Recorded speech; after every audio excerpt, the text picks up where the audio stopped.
Bismillahirrahmanirrahim. Welcome to Nursing Lecture with Imtiaz. Dear viewer, in today's session we will talk about normal flora. हमारे objective होंगे कि हम normal flora को define करेंगे, इसके अलावा कौन से टाइप्स हैं नॉर्मल फ्लोरा के उसके ऊपर बात होगी, और कौन से ऐसे एनाटॉमिकल साइट है हमारे बॉडी के पार्ट से जहाँ पे नॉर्मली नॉर्मल फ्लोरा प्रेजेंट होती है। इसके अलावा कौन से ऐसे साइट है हमारे बॉडी के जहाँ पे नॉर्मल फ्लोरा एब्सेंट होते हैं, मीन्स के sterile and non sterile anatomical site of the body. What are the advantages of normal flora? इस नॉर्मल फ्लोरा का हमारे लिए क्या एडवांटेजेस है, क्या बेनिफिशियल इफेक्ट है और इसके क्या हार्मफुल इफेक्ट्स है हमारे लिए, उसके ऊपर सबसे पहले डिफाइन करते हैं कि व्हाट इज़ नॉर्मल फ्लोरा। हमारे बॉडी के ऊपर और बॉडी के इंटरनल सरफेस पे, यानी एक्सटर्नल एंड इंटरनल सरफेस पे variety of micro organism present होते हैं कॉलोनीज की शेप में, जो कि प्रीडोमिनेंटली वो किस चीज़ पे मुश्तमिल होते हैं, बैक्टीरियाज होते हैं। About 10 times as many microbes, mainly bacteria, associated with the body। इसके अलावा हम नॉर्मल फ्लोरा को नॉर्मल माइक्रोफ्लोरा या नॉर्मल माइक्रोबायोटा भी कहते हैं, और इसको हम ऐसे डिफाइन करते हैं कि the various microbial species which inhabit the skin mucous membrane and other non sterile site on the animal without causing disease. के नॉर्मल फ्लोरा ऐसे कॉलोनीज है बैक्टीरिया के जो हमारे स्किन के सरफेस के ऊपर और बॉडी के अंदर रहते हैं, और अंडर नॉर्मल सर्कमस्टांसेस, मींस के नॉर्मल कंडीशन के अंदर ये हमें बीमार नहीं करते और हमारे लिए बेनिफिशियल है। ऐसे जरासीम, ऐसे बैक्टीरिया के कॉलोनीज जो हमें नुकसान नहीं देते और हमारे लिए बेनिफिशियल होते, हम उस वाले माइक्रो जो बैक्टीरिया के कॉलोनीज होते हैं हम उसको कहते हैं these are normal flora. Normal flora is the mixture of organisms regularly found in an anatomical site। Normal flora एक मिक्सचर है, मीन्स की कॉलोनीज के शेप में ये प्रेजेंट होते हैं। For example coagulase negative staphylococci in mucous membrane, ये ऐसे बैक्टीरिया की कॉलोनीज है जो हमारे म्यूकस मेम्ब्रेन के अंदर प्रेजेंट होते हैं। इसके अलावा नॉर्मल फ्लोरा ज़्यादातर हमारे बॉडी के सरफेस पे या बॉडी के अंदर रहते हैं, और ज़्यादातर ये नॉन पैथोजेनिक होते हैं। लेकिन ये डिजीज़ काजिंग वाले पैथोजेनिक कब बन जाते हैं कि जब हम इसका एनाटॉमिकल साइट चेंज करते हैं। फॉर एग्जांपल इस्केरिया कोलाई जो नॉर्मली इंटेस्टाइन के अंदर प्रेजेंट होते हैं, वहाँ पे नॉर्मल फ्लोरा है। किसी भी कंडीशन की वजह से अगर ये ब्लैडर में पहुँच जाए तो वहाँ पे ये हमारे लिए पैथोजेनिक बन जाते हैं। मिसाल दिया गया है, for example E coli in the bladder rather then in the intestinal tract. अच्छा, अब बात होगी कि नॉर्मल फ्लोरा कहाँ से आता है बॉडी के अंदर। Prior to birth the human body has no normal flora. पैदाइश से पहले जो बेबी होता है उसके बॉडी के ऊपर या बॉडी के अंदर कोई नॉर्मल फ्लोरा प्रेजेंट नहीं होती, but during or within 12 to 18 hour after delivery, जैसे बेबी डिलीवर हो जाते हैं 12 to 18 होर वो नॉर्मल फ्लोरा को एक्वायर्ड कर देते हैं। कहाँ से एक्वायर्ड करते हैं? For example lactobacilli vaginal tract transmitted to the newborn GI tract. इसके अलावा नॉर्मल फ्लोरा वो बच्चे को ऐसे एक्वायर्ड हो सकते हैं कि उस बच्चे को ऐसा ट्रांसफ़र हो सकते हैं, फॉर एग्जांपल एनवायरनमेंट से, फैमिली मेम्बर से या हेल्थ केयर वर्कर से। ये वो साइट है नॉर्मल फ्लोरा के। फॉर एग्जांपल नोज़ के अंदर प्रेजेंट होते हैं नॉर्मल फ्लोरा, माउथ के अंदर, स्किन के अंदर, लंग्स, एक्सटर्नल सरफेस पे, स्टमक के अंदर, colon, rectum, urinary vaginal tract, और इसके अलावा स्मॉल इंटेस्टाइन के अंदर नॉर्मल फ्लोरा प्रेजेंट हो। अब अगर हम बात करते हैं कि साइट ऑफ नॉर्मल फ्लोरा की, तो internal organ tissue normally sterile, जो हमारे ऑर्गन है इंटरनल टिश्यू है वो नॉर्मली स्टेराइल होते हैं, मीन्स कि वहाँ पे नॉर्मल फ्लोरा प्रेजेंट नहीं होते। External surface and accessible internal place colonize by certain bacteria species include skin, conjunctiva, mucous membrane, stomach, respiratory tract, GI tract, reproductive tract. इन सारे एनाटॉमिकल साइट के ऊपर क्या होता है कि नॉर्मल फ्लोरा की कॉलोनीज प्रेजेंट होती है। जीआई सिस्टम के अंदर बहुत सारे कॉलोनीज प्रेजेंट होती है माइक्रो ऑर्गेनिज्म के, जिसको हम नॉर्मल फ्लोरा कहते हैं। 1/3 of faeces can be bacteria. जो स्टूल होते हैं, फीसिस होते हैं, उसका 1/3 हिस्सा नॉर्मली नॉर्मल फ्लोरा पर मुश्तमिल होता है। Some anaerobes are equally oxygen sensitive, other site are normal flora normally sterile in the presence of bacteria suggest an infection. For example blood के अंदर नॉर्मली नॉर्मल फ्लोरा एब्सेंट होता है, अगर यहाँ पे है ब्लड के अंदर तो हम उस कंडीशन को कहते हैं सिप्टिसीमिया, जो कि इन्फेक्शन है।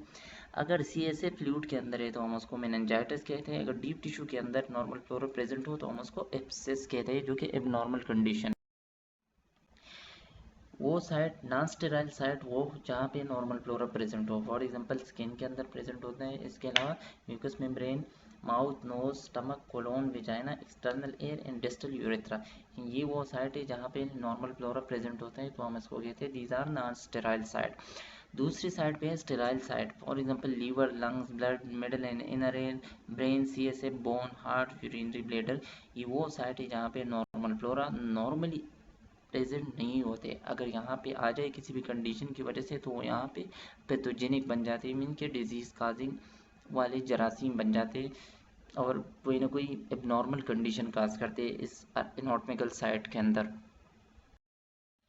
टाइप्स की अगर हम बात करें तो नॉर्मल फ्लोरा जो ह्यूमन बॉडी के अंदर प्रेजेंट होते हैं उसको हम टू ब्रॉड कैटेगरी में डिवाइड करते हैं। एक को हम कहते हैं रेजिडेंट नॉर्मल फ्लोरा, जो कि constantly or relatively fixed types of microorganism regularly found at a given site of the body at a given age। यानी रेजिडेंट नॉर्मल फ्लोरा वो नॉर्मल फ्लोरा है जो कि परमानेंटली किसी फिक्स एनाटॉमिकल साइट पे present होती है। If this normal flora is disturb, अगर हम इसके फिक्स एनाटॉमिकल साइट के अंदर कोई ना कोई डिस्टर्बनेस क्रिएट करे और कोई ना कोई एक्सट्रीनियस कंडीशन वहाँ पे डेवलप हो जाए, इट फॉर्मली री इस्टेब्लिश इटसेल्फ, तो ये अपने आप को री इस्टेब्लिश कर देता है। इसके अलावा दूसरा टाइप्स है transit normal flora. Transit normal flora वो टाइप्स ऑफ नॉर्मल फ्लोरा है जिसको हम टेम्परेरी नॉर्मल फ्लोरा भी कहते हैं, जो कि ज़्यादातर नॉन पैथोजेनिक होते हैं और पोटेंशियली पैथोजेनिक होते हैं, मीन्स कि इसके अंदर डिजीज़ काजिंग एबिलिटी मौजूद होती है।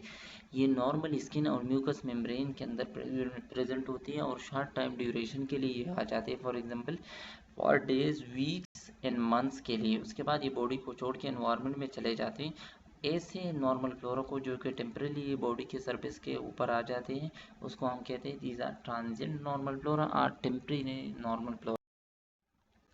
अब अपॉर्चुनिस्टिक नॉर्मल फ्लोरा, तो जितने भी नॉर्मल फ्लोरा है वो सारे अपॉर्चुनिस्टिक नॉर्मल फ्लोरा है। वो कैसे कि ये मुकप्परस नॉर्मल फ्लोरा या बैक्टीरिया है कि जब भी इनको मौका मिल जाए तो ये पैथोजेनिक बन जाते हैं। For example potentially pathogenic organism they don't ordinary cause disease in normal habitat of healthy person, यानी नॉर्मल कंडीशन के अंदर ये डिजीज काज नहीं करते। When these organism get into an area where they are not normally found they cause disease. जहाँ पे ये normally present है वहाँ पे नॉर्मल फ्लोरा पैथोजेनिक नहीं है, लेकिन जहाँ पे ये नॉर्मली एब्सेंट होता है और वहाँ पे ये पहुँच जाए तो वहाँ पे ये पैथोजेनिक बन जाते हैं। Remember all normal flora all opportunistic, जितने भी नॉर्मल फ्लोरे हैं वो अपॉर्चुनिस्टिक है, मीन कि जब भी उनको मौका मिलता है वो डिजीज़ काज करते हैं। Factor influencing the composition of normal flora की जो कंपोजिशन है उस पर ये वाले फैक्टर असरअंदाज होते हैं। For example genetics, age, stress, geographical location, climate, nutrition, diet, drugs, therapy and hormonal changes, ये वो फैक्टर है जो कि नॉर्मल फ्लोरा की कंपोजिशन के ऊपर असर। Beneficial effect of normal flora क्या है कि synthesis and excretion of vitamin, ये विटामिन के जो स्मॉल इंटेस्टाइन के अंदर विटामिन के की सिंथेसिस है वो नॉर्मल फ्लोरा कर रही होती है। इसके अलावा bacteriocin is a chemical produce by bacteria to inhibit the growth of other bacteria, help to prevent colonisation by other pathogen. इसके अलावा अगर कोई पैथोजेनिक बैक्टीरिया आ जाती है तो ये नॉर्मल फ्लोरा एक केमिकल रिलीज करते हैं, उसको हम कहते हैं बैक्टीरियोसिन। वो क्या करते हैं कि जो पैथोजेनिक जरासीम होते हैं उसकी ग्रोथ को और उसकी कॉलोनीज को स्टॉप कर देता है। Can antagonise and other bacteria, ये क्या करते हैं कि दूसरे पैथोजेनिक बैक्टीरिया को न्यूट्रलाइज करते हैं। Normal flora can stimulate the development of certain tissue, इसके अलावा सर्टेन टिश्यू के डेवलपमेंट को ये स्टिमुलेट करते हैं। इसके अलावा नेचुरल एंटीबॉडीज़ की प्रोडक्शन के काज भी ये बन जाती है। तो हम ये जितने भी सारे हैं ये क्या है beneficial effect of normal flora और एडवांटेजेस ऑफ। अब हार्मफुल इफेक्ट की अगर हम बात करें नॉर्मल फ्लोरा की तो बैक्टीरियल साइनर्जिज्म सबसे पहले ये कंडीशन काज करती है कि बैक्टीरियल साइनर्जिज्म वो कंडीशन है जिसके अंदर एक बैक्टीरिया दूसरे बैक्टीरिया की हेल्प करते हैं ताकि उसकी ग्रोथ अच्छी हो और वो होस्ट को नुकसान दे। Competition for nutrients, for example ये हमारे बॉडी के अंदर रहते हैं, हमसे खुराक हासिल करते हैं तो ये न्यूट्रिशन भी हमसे हासिल कर रहे हैं। एक डिसएडवांटेज इसका ये है induction of low grade toxin, अगर ये ब्लड के अंदर आ जाए तो ये लो ग्रेड टॉक्सिन या ब्लड के अंदर टॉक्सिन के काज बन जाते हैं। नॉर्मल फ्लोरा में भी एजेंट ऑफ डिजीज और ये डिजीज काजिंग एजेंट भी हैं।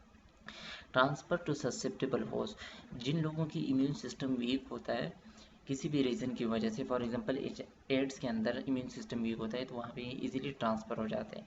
Lactic acid by mutinous can erode the enamel on the surface of the teeth which lead to cavities. lactic acid streptococci mutans normal flora की एक मिसाल है जो नॉर्मली म्यूकस मेम्ब्रेन के अंदर प्रेजेंट होते हैं, और ये क्या करते हैं कि ये एनिमल जो टीथ के सरफेस है, हार्ड टिश्यू है, उसको एरोड करते हैं, leading to cavities. Opportunistic infection cause करते हैं कि जब भी मौका मिल जाए इनको ये मौका परस्त इन्फेक्शन काज। ये बैक्टीरियल साइनर्जिज्म की डेफिनेशन कि that is one organism can help the other one grow and survive. बस वही बात कि इसमें नॉर्मल फ्लोरा दूसरे पैथोजेनिक बैक्टीरिया की हेल्प कर रही होती है, उनको खुराक दे रही होती है, न्यूट्रिशन प्रोवाइड कर रही होती है ताकि उनकी ग्रोथ अच्छी हो, उनकी मल्टीप्लिकेशन हो और वो होस्ट को नुकसान।